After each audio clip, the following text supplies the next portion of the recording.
Commander Vexthon entered the briefing room, and the sound of his heavy footsteps echoed across the floor. The young cadets from different species looked up from their seats. Some were small and furry, some had scales, and some had skin that changed colors. But all of them fell silent when they saw him.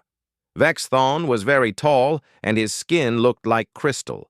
It shone with a soft blue light. His eyes were silver and bright. He had served in wars across many star systems for 50 years. Everyone at the Meridian 7 Academy knew his name. He walked to the front of the room without saying anything. He stood there and looked at all the young cadets. The silence was very heavy. Nobody wanted to be the first to move or speak. Vexthon placed his large hand on the metal table in front of him, and the sound made some of the smaller cadets jump back. "You are here to learn about war," he finally said. His voice was deep and calm. "You are here to study the tactics and strategies of different species. You will learn how to fight. You will learn how to win battles. But today, I am going to teach you something that no book or computer can teach you." He paused. The cadets waited. "I am going to tell you about humans," Vexthon said. The room became even more quiet than before. A young Vrel student with blue skin raised his hand. "Commander, humans are new to space travel. They have only been spacefaring for 200 years. How can they teach us anything about war?" Vexthon looked at the young Vrel with his silver eyes. "That is the first mistake you will make," he said. "You think that new means weak. You think that young means easy to defeat. Both of these thoughts are wrong. Very wrong." He walked slowly to the window. Outside, the stars shone brightly. The station was far from any planet, floating alone in space. "I have fought many enemies," Vexthon continued. "I have fought the Creathians when I was young. I have fought the Zelmor. I have fought pirates and criminals. But I have never faced an enemy like humanity." A female cadet from Earth's human colony asked, "Commander, are humans that strong? Can they run very fast? Do they have special powers?" Vexthon turned to look at her. "No. Humans do not have special powers. They are not the fastest runners. They are not the strongest jumpers. They cannot see in the dark like many other species. They cannot hear sounds that others hear. In many ways, they are weaker than most species on this station." "Then why are you afraid of them?" asked a young Crethian cadet. "I am not afraid," said Vexthon. His voice did not change. "Fear is something only weak soldiers feel. But I have respect for humans, and that respect comes from understanding what they can do." He moved back to the table and looked at the old computer screen. An image appeared. It was a human man. He had dark hair and a serious face. His name was Lieutenant Minho. He had been a soldier in the human military. "This is the man I want to tell you about today," said Vexthon.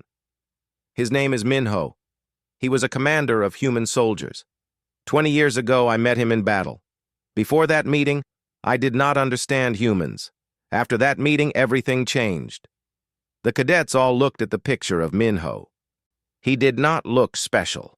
He looked like any other human. But something in his eyes was different. Even in a picture, you could see that he was someone strong. "Minho led 40 human soldiers," Vexthon said. 40.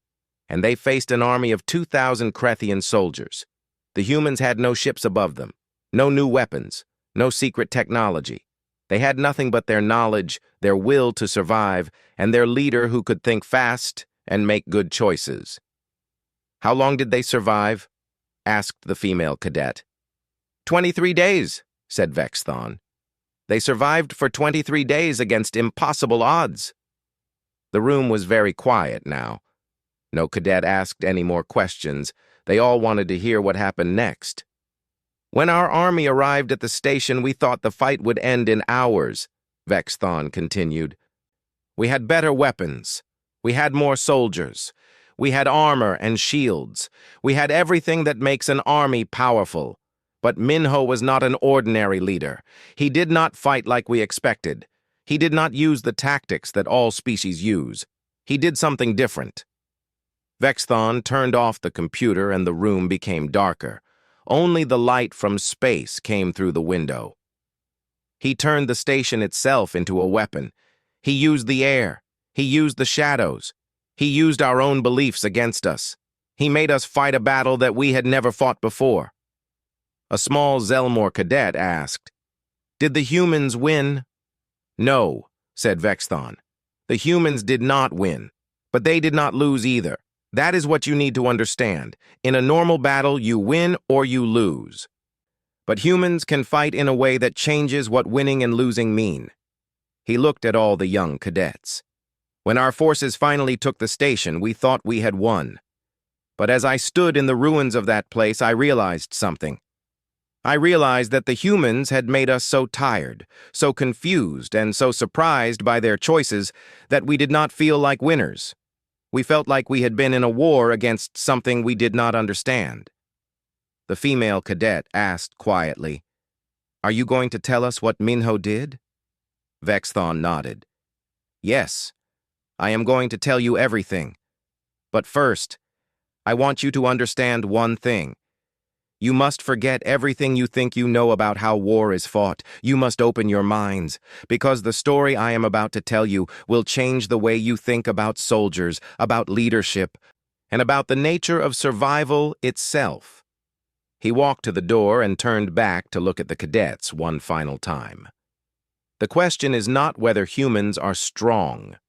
The question is whether you are brave enough to really listen to what I am about to teach you. Because once you understand humans, you will never think about war in the same way again. Then Commander Vexthon began his story, and nobody in that room moved, blinked, or made any sound. Commander Vexthon stood in front of the holographic display. The room lights dimmed, and a blue image appeared in the air. It showed a large space station floating in the darkness. The station was called Kepler Station, and it was one of the most important human settlements at the edge of known space. "This is where it happened," Vexthon said. His voice was calm and measured. "Kepler Station, 23 days, 40 human soldiers versus 2,000 Krethian warriors." He made a gesture with his hand, and the image changed. Now it showed the inside of the station. Long corridors, empty rooms, storage areas, hallways that went in many directions. "When our army arrived at Kepler Station, everything was quiet," Vexthon began. "Too quiet. Our commander at the time was a general named Krathor. He was very smart and very successful. He thought that taking the station would be easy. He was wrong." The cadets watched carefully. Some of them leaned forward in their seats. "Minho was waiting for us," Vexthon said. "But he was not waiting in the main control room where any normal commander would wait. He was not hiding in the reinforced center of the station. Instead, he was somewhere else. He was in the lower sections of Kepler Station, in the areas where the engines and machines were located." The hologram showed the lower sections becoming red. This meant danger. "When our soldiers entered the station, they found it was empty," Vexthon continued. "The first team of Krethian warriors moved through the main hallways carefully. They were ready for a fight. They had their weapons ready. They had their shields up. But there was nothing. Nobody was there." A young cadet asked, "Where were the humans?" Vexthon made a small smile. It was not a happy smile. "That was the question General Krathor asked too. He sent more soldiers into the station.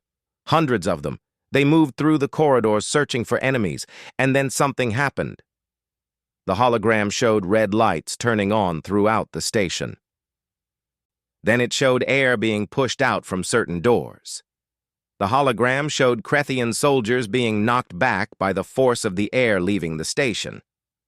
"Minho opened all the doors to the vacuum at once," Vexthon said. "He had control of the station systems.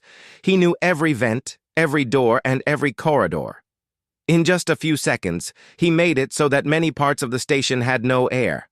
Our soldiers could not breathe in empty space. 20 Krethian soldiers died in that moment." One of the cadets made a sound of shock. But that was not the real attack, Vexthon said. That was just the beginning. While we were confused and scared, Minho made his real move. He changed the hologram again. Now it showed the station from above, and small dots appeared in different places. The dots were colored blue for human and red for Krethian. Minho had split his 40 soldiers into groups of 5 or 6. They were spread throughout the station in places we did not expect. They were hiding in the dark areas. They were behind broken equipment. They were in places that should have been empty. And when our soldiers looked for them, they found different problems. Vexthon pointed at the hologram with his long finger. Here, a group of 5 humans would make noise in one section. Our soldiers would run toward the sound. But when they got there, the humans were gone. They had used sound devices to trick us. And while our soldiers were running in that direction, Minho's other soldiers were attacking from behind in different areas of the station. That does not sound like honest fighting, said a young Krethian cadet. No, agreed Vexthon. It was not honest fighting. It was smart fighting. And there is a big difference. Minho did not care about being honest. He cared about surviving. He cared about keeping his soldiers alive. And he was very good at that. The hologram changed again. Now it showed a section of the station that was labeled as the water processing area. A beautiful woman appeared in the image. Her name was Gia, and she was Minho's second-in-command. Gia was the one who suggested the next tactic, Vexthon said. She told Minho that they could not win by fighting us directly. They did not have enough soldiers. They did not have enough weapons. So they needed to make us tired. They needed to make us confused. And most important, they needed to make us think we were winning when we were actually losing. The cadets looked confused. One of them asked, "How can you think you are winning when you are losing?" "That is what I asked myself," said Vexthon. "And that is when I began to understand what humans really are." He made a movement with his hand and the hologram changed. It showed many Krethian soldiers moving deeper into the station. They were pushing forward. They were winning territory. They were defeating small groups of human soldiers and moving them back. "We kept pushing forward," Vexthon said. "Day after day, we moved through the station. We took more rooms. We defeated more enemies. We thought we were doing well. We reported to General Krethor that we would control the station very soon. But Minho was planning something." "What was he planning?" asked the female cadet. "He was planning to let us win," said Vexthon. "Or at least, to let us think we were winning. Every time our soldiers pushed forward, Minho's soldiers would retreat. Every time we captured a new section, we thought we were getting closer to victory. But what was really happening was that Minho was moving his soldiers to the deepest parts of the station. And with each move, we were moving further away from safety and closer to places where Minho had control." The hologram showed the red Krethian soldiers going deeper and deeper into the blue areas marked as the station's core. "By the 10th day of the battle, our army was spread throughout the entire station," Vexthon explained. "We had soldiers in many different areas. We had soldiers in the upper levels and lower levels. We had soldiers in the machine rooms and the storage areas. But most importantly, we had soldiers who were far away from each other. Minho had made us do this. He had tricked us into spreading ourselves thin." "So what happened next?" asked a small Zelmor cadet. Vexthon's expression became serious. "That is when Gia and Minho closed the trap. They had people in many sections of the station. Suddenly they controlled the main ways that our soldiers could move around. They cut off groups of Krethian soldiers from each other. They made it so that 50 of our soldiers were separated from the rest. And when that happened, those 50 soldiers faced 50 human soldiers, and the humans had the advantage." "But humans are not as strong as Krethians," said one cadet. "No," agreed Vexthon, "but the humans had something more important than strength. They had knowledge of the place they were fighting in. They knew every corridor. They knew every door. They knew where the water pipes were and where the power lines were, and they used this knowledge to create an advantage. When the 50 Krethian soldiers were trapped, they could not escape. They had to surrender or die. Vexthon made the hologram disappear. He stood in the darkness for a moment. By the 23rd day, we had lost 400 soldiers, he said quietly. The humans had lost 18. General Krathor finally realized that we could not win in this way. Our army retreated. We left Kepler Station, and Minho and his 40 soldiers had succeeded. But humans still lost more soldiers, a cadet pointed out. No, said Vexthon. You're not thinking like a soldier. We came with 2,000. We left with 1,600. They came with 40. They left with 22. We lost 400 soldiers. They lost 18. Do you understand what that means? All the cadets thought about this. It means, Vexthon said slowly, that 40 humans defeated an army of 2,000 warriors. Not by being stronger or faster or smarter in the way we usually measure smartness. They did it by understanding something that most warriors never learn. They understood that the battlefield is not just about weapons and strength. The battlefield is about knowledge, creativity, and the will to survive at all costs. And in that kind of battle, humans are very, very dangerous. Commander Vexthon touched a control on the wall, and a new hologram appeared in the room. This time, it showed a planet below, colored orange and red and brown. The planet was called Sahrakun, and it was one of the hottest and most dangerous worlds anyone had ever visited. This story is different from the first one, Vexthon said. In the first battle, Minho was in control. He had time to plan. He had his soldiers ready. But this story is about survival. This is about what humans do when everything goes wrong. The cadets moved closer to see the hologram better. The planet is called Sahrakun, Vexthon explained. The temperature on the surface can reach over 50 degrees. The ground is sand. The rocks are hard and sharp like teeth. There is almost no water. There is almost no shade. It is not a place where most species can survive for very long. He showed the image of a human fighter ship. It was a small ship, designed for 1 or 2 people. This ship belonged to a pilot named Deo. He was a young human. Not very experienced, not very famous, just a normal soldier doing his job. The hologram showed the fighter ship moving through space. Then it showed Krethian warships chasing it. Deo was flying back from a supply mission when he was attacked, Vexthon said. The Krethian hunter squad was looking for human ships. Deo's ship was not fast enough. It was not strong enough. Within minutes, it was hit. The engines were damaged. The weapons were broken. He had to crash land on Sahrakun. The hologram showed the fighter ship falling down toward the planet. It showed the bright fire as it fell through the atmosphere.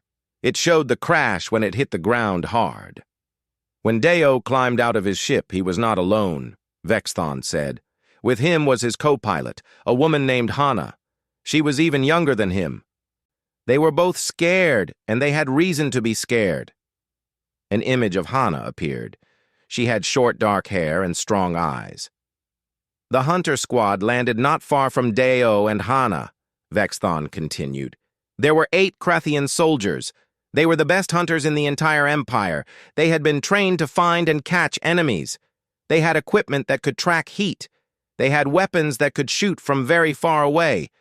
And they had one job: find the human pilots and bring them back alive or dead.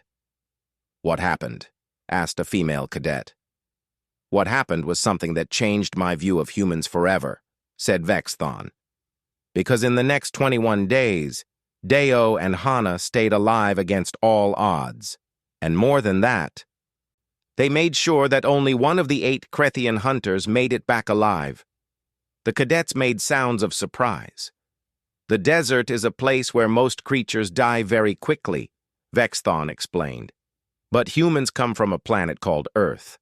That planet has places like deserts too. Humans have learned how to survive in hot places. They know about finding water. They know about not wasting energy. They know about living with very little food. These are skills that Krethian soldiers do not have. The hologram showed Dio and Hana hiding under rocks during the day. They were not moving. They were staying very still to save energy. The Krethian hunters had thermal imaging, Vexthon said. This means they could see heat. If a body is warm, they could see it from far away. So Dio and Hana learned to hide under the rocks and the sand during the day when it was hottest. Under the sand, their heat mixed with the heat of the planet. The Krethian technology could not see them. "That is clever," said a young Vrel cadet. "It is more than clever," said Vexthon.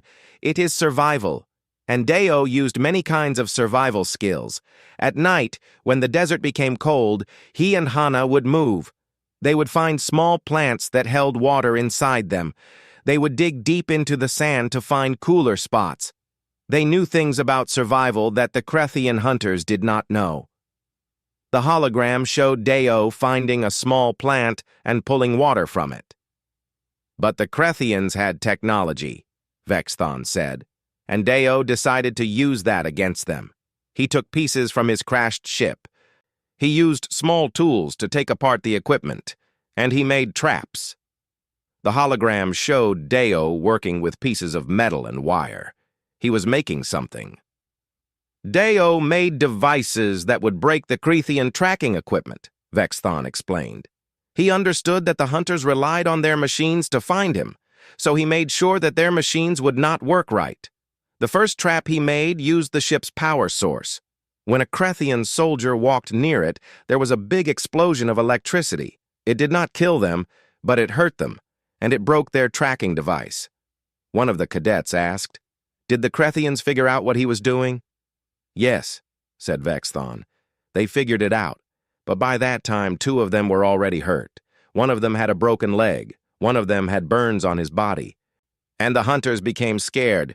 They did not expect a human pilot and co-pilot to make traps. They did not expect humans to understand their technology well enough to break it." The hologram changed. Now it showed Dio and Hana moving through the desert at night. The Krethian hunters were following them, but the hunters were moving slower. They were more careful. By the 15th day, only 5 Krethian hunters were still looking, Vexthon said. 2 were dead. 1 went back to the ship because he was hurt too much. The remaining 5 were very tired and very scared. They were starting to understand that hunting these 2 humans was much harder than they thought. "What did Dio do then?" asked the female cadet. "He changed his strategy," said Vexthon. "He stopped running and hiding. Instead, he started attacking. He had learned where the Krethians were camping at night. He would wait until they were sleeping. Then he and Hana would do small things to make the hunters scared." The hologram showed Dio placing small things around the Krethian camp at night. Nothing dangerous, just rocks and sand arranged in strange patterns. "Dio would move things," Vexthon said. "He would take something from the camp and put it somewhere else. He would make noises at night that made the hunters think something was there. He would cover their footprints so they did not know where they had walked. He was making them go crazy. He was making them think that maybe the desert itself was fighting against them." A small Zelmor cadet asked, "Was he making them paranoid?" "Yes," said Vexthon. "He was." And that is another thing about humans that we did not understand then. Humans are very good at understanding what makes other creatures scared. They understand fear better than most species, and they know how to use fear as a weapon. The hologram showed the Krethian hunters becoming more and more nervous. They were not sleeping well. They were arguing with each other. They were pointing their weapons at shadows. On the 21st day, the last battle happened, Vexthon said. The remaining 4 Krethian hunters cornered Dio and Hana in a narrow valley. There was no place to run, no place to hide. The hunters had their weapons ready, and they thought they finally had won. "What happened?" asked a cadet. "Dio smiled," said Vexthon. Even in that moment facing death, he smiled. And then he did the last thing the Krethian hunters expected. The hologram showed Dio holding something in his hand. It was a device from his crashed ship, a power cell. He threw the power cell into the narrow space between the rocks, Vexthon said. The cell was damaged. When it hit the rocks, it broke apart and made a big explosion. The rocks fell. They created a wall between Dio and Hana on one side, and the Crethian hunters on the other side. The hologram showed the wall of rocks separating the two groups. By the time the hunters could move the rocks and continue following, Dio and Hana were gone, Vexthon said. They had found a small cave in the rocks. They hid there. 3 days later, a human rescue ship found them. "What happened to the Crethian hunters?" asked a young Crethian cadet. Vexthon looked directly at the young Crethian. Only one hunter survived. The rest died to the desert. They died of wounds. They died of hunger. They died because they did not know how to survive in that place. But Dio and Hana survived. 2 humans working together, with nothing but knowledge and will. They defeated the best hunters the Crethian Empire had. The room became very quiet. "That is when I truly began to understand," Vexthon said slowly. "Humans are dangerous not because they are strong or fast. They are dangerous because they can learn, they can adapt, they can find solutions to problems that seem impossible. And they will never give up. Never." Commander Vexthon turned off the hologram and the room became bright again. The cadets were still thinking about Dio and Hana in the desert. They were still imagining the fear, the heat, and the survival. "Now I want to tell you about something different," Vexthon said. "This story is not about combat. There is no fighting like you see in battles. But this story might be the most important one of all, because it taught me that humans are dangerous in ways we never expected." He walked to the window and looked out at the stars for a long moment. The location was a neutral station. The station was called Harmony Point. We met there to talk about peace between our 2 species. At that time, the border wars had lasted for 3 years. Many soldiers from both sides had died. Both the Crethian Empire and the human government wanted to make peace.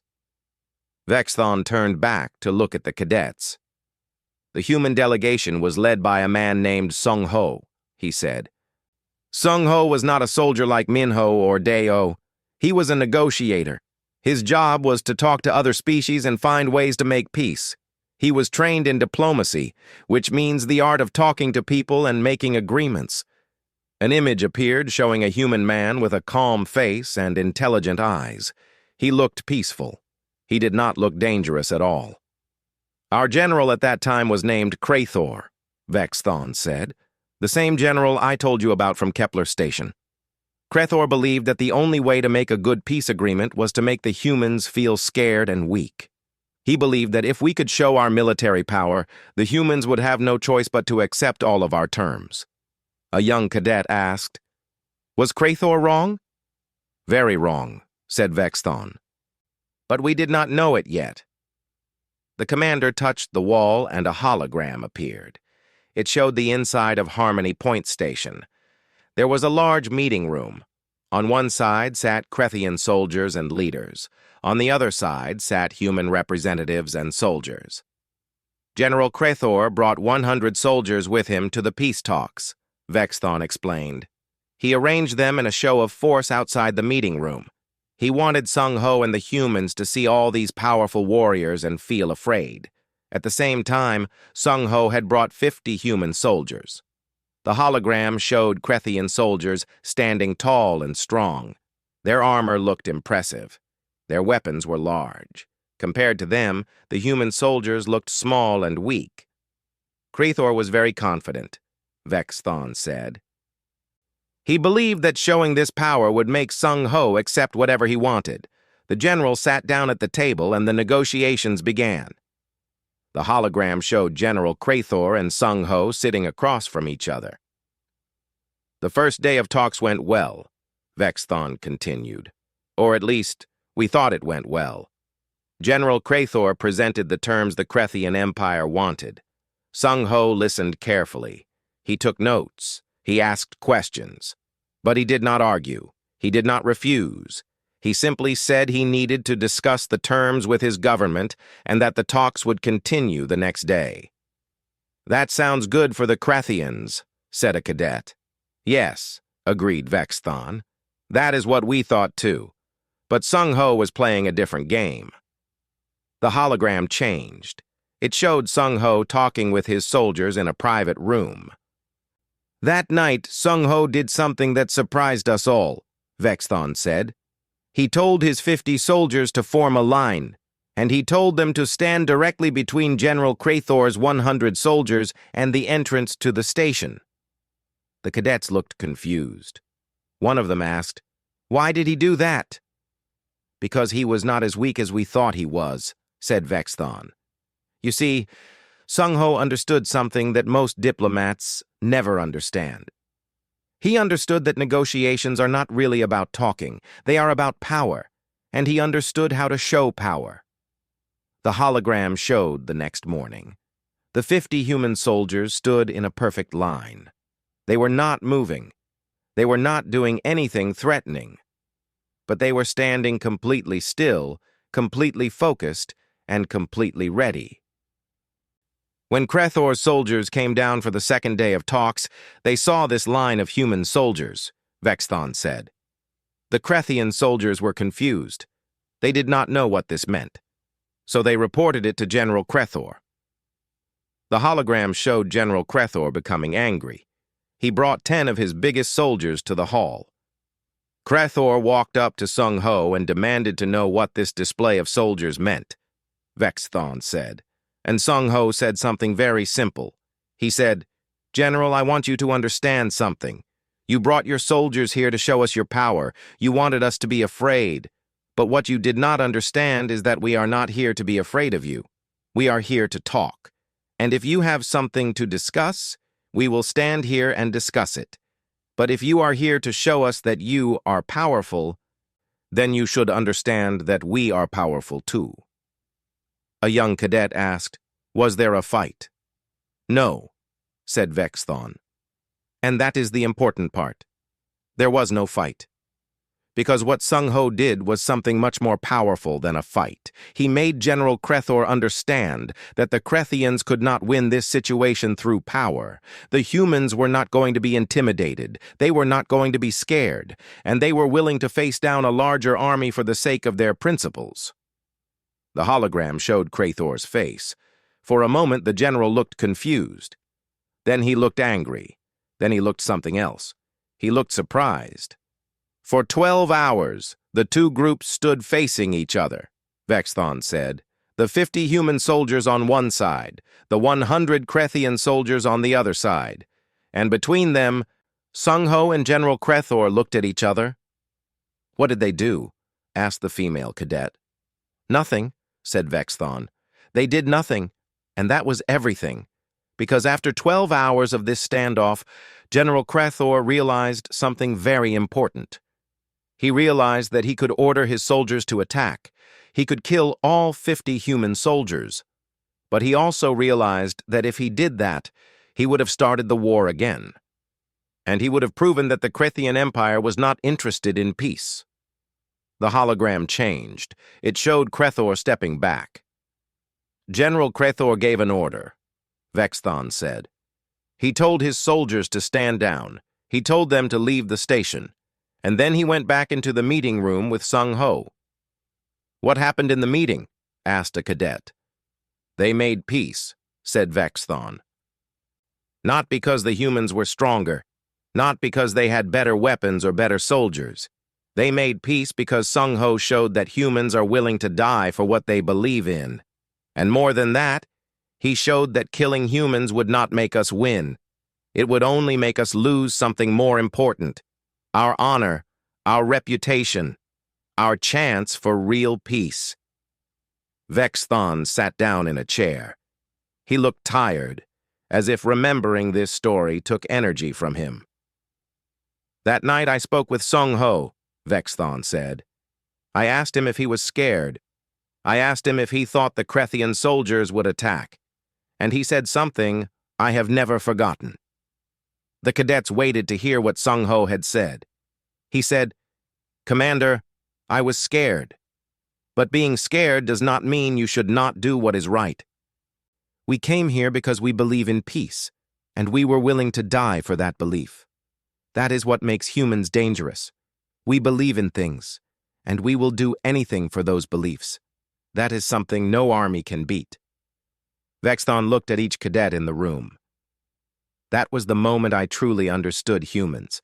They are not dangerous because they are strong. They are dangerous because they have conviction. They have beliefs. And they will sacrifice everything for those beliefs. No weapon can defeat that. No army can overcome it. Because when you are fighting someone who is willing to die for what they believe in, you are not fighting just one person. You are fighting an entire philosophy. You are fighting an entire way of thinking. The room was completely silent. That is why humans are dangerous, Vexthon said.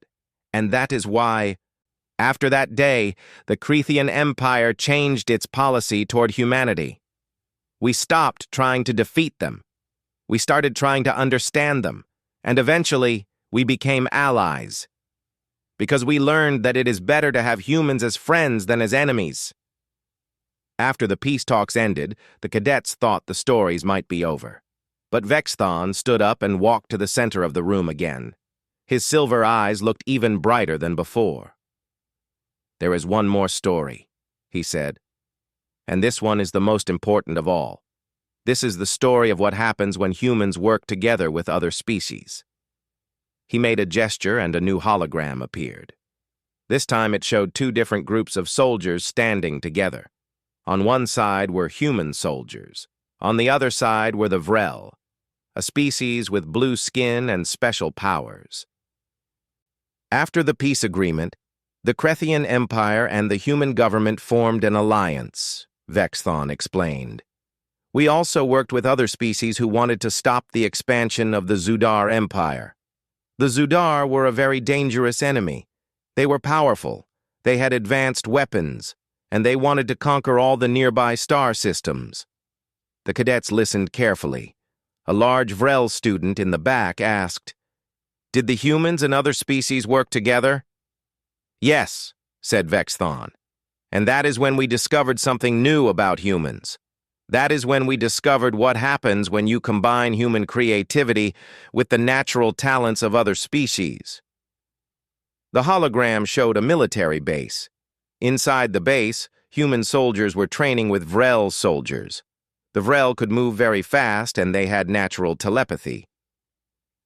They could communicate with each other without speaking. The humans were slower and could not read minds, but they had something else. The human sergeant leading this operation was named Tae Yang, Vexthon said. An image of Tae Yang appeared. He had a calm face and intelligent eyes. He looked like someone who had seen many battles and learned from all of them. Tae Yang's partner was a Vrel commander named Kesara, Vexthon continued. Another image appeared, showing a blue-skinned Vrel with markings on her skin. She looked strong and confident. These two leaders had to plan a very dangerous mission, Vexthon said. Their job was to attack a Zudar stronghold. The stronghold was very well protected. It had high walls. It had many soldiers. It had advanced weapons systems. By normal military calculations, the mission was suicide. There was no way to win. A cadet asked, "So what did they do?" Tae Yang and Kesara met together and started to think, Vexthon said. And this is where the story becomes interesting, because they thought in completely different ways. The hologram showed Tae Yang and Kesara sitting across from each other. Kesara, as a Vrel, could sense where the enemies were inside the stronghold, Vexthon explained. She could feel their minds. She knew exactly how many soldiers were there and where they were located. She could plan the attack with perfect precision, but Kesara was limited in her thinking. She could only plan what was possible. She could not imagine what was impossible. "Why not?" asked a young cadet. "Because the Vrel are very logical," said Vexthon. "They plan everything. They calculate everything. They do not take risks, but Tae Yang was different," The hologram showed Tae-yang pacing around the room, thinking. He was looking at the plans for the stronghold. He was looking at every detail. Tae-yang looked at the walls of the stronghold and had an idea, Vexthon said. An idea so crazy that Kesara thought he was insane. He said, "What if we do not try to go around the walls? What if we go through them?" "But the walls were very strong," said a cadet. "Yes," agreed Vexthon. "The walls were very strong." But Tae-yang had studied the stronghold's plans. He had learned about the reactor. The reactor was the center of the stronghold. It provided power for everything: the walls, the weapons, the shields. The hologram showed the inside of the stronghold. In the center was a large machine. The reactor. Tae-yang proposed a plan, Vexthon said. He said they would attack from multiple directions to divide the Zudar soldiers. While the soldiers were busy defending, Tae-yang and a small team would go directly to the reactor. They would break it. And when the reactor was broken, the entire stronghold would lose power. The walls would fall, the weapons would stop working, and the stronghold would be theirs. "Did Kesara think this was a good plan?" asked the female cadet. "At first, no," said Vexthon. Kesara said it was too risky. She said there was a 97% chance that Tae-yang and his team would be caught before they reached the reactor. She said the probability of success was too low.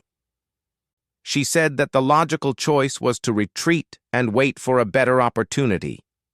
The hologram showed Kesara arguing with Tae-yang. "But Tae-yang said something important," Vexthon continued. He said, "Commander, 97% is not 100%, and that is what humans understand better than any other species. We understand that the small chance is sometimes enough. We understand that if you truly believe in something, if you are willing to sacrifice everything for it, then you do not need perfect odds. You need enough faith." A young Krethian cadet asked, "Did Kesara accept the plan?" "She did," said Vexthon, because she realized that Tae-yang understood something she did not. He understood that sometimes the crazy choice is the only choice that can work. The hologram showed the attack on the stronghold. The Vrel soldiers attacked from multiple directions. They used their speed and their telepathy to coordinate perfectly. The Zudar soldiers were very confused. They did not know where to focus their defense. While the battle was happening outside, Tae-yang and his team of 5 human soldiers moved toward the reactor, Vexthon said. Kesara and her Vrel soldiers created a path for them using their psychic powers. They could sense where the Zudar soldiers were, and they guided Tae-yang around them. The hologram showed Tae-yang and his team moving through the stronghold. They were moving very carefully. Sometimes they had to hide. Sometimes they had to move very fast. But then something went wrong, Vexthon said. A group of Zudar soldiers found them. There were 15 Zudar soldiers and only 5 humans.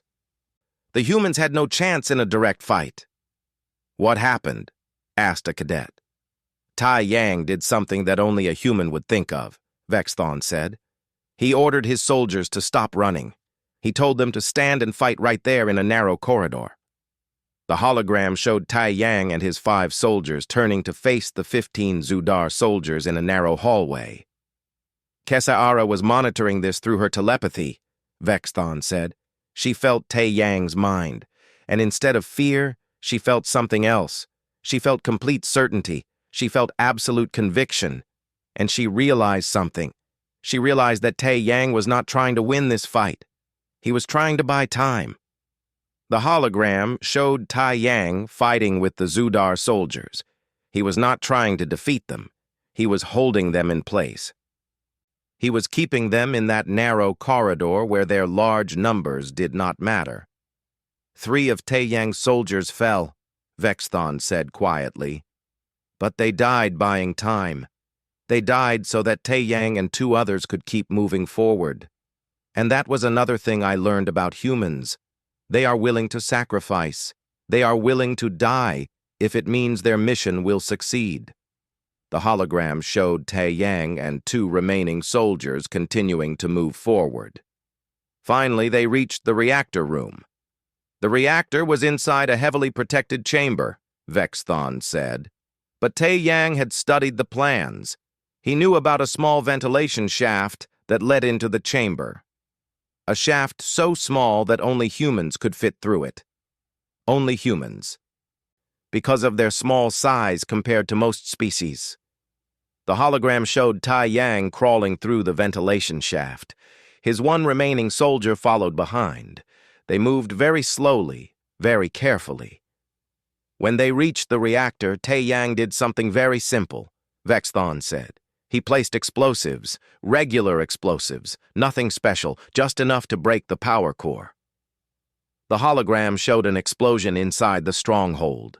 The light of the reactor faded. Everything went dark. The entire stronghold lost power, Vexthon said. The walls fell. The weapons stopped working. The Zudar soldiers were trapped inside, and the Vrel soldiers, guided by Kesara's telepathy, moved in and won the battle. Did Tae Yang survive? Asked the female cadet. Yes, said Vexthon. Tae Yang and one other soldier crawled back through the ventilation shaft. They escaped through a narrow opening that only humans could fit through. And they lived. Vexthon turned off the hologram. The room became bright again. When I asked Kesara after the battle what she had learned, she said something very interesting, Vexthon said. She said, Commander, I have learned that logic and precision are important, but they are not enough.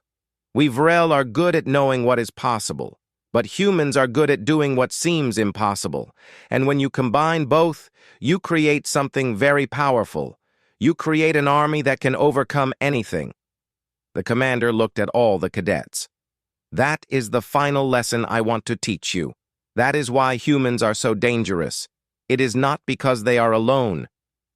It is because when they work with others, they teach other species how to believe. They teach other species how to take risks. They teach other species that sometimes the impossible is the only choice that matters. Vexthon sat back down in his chair.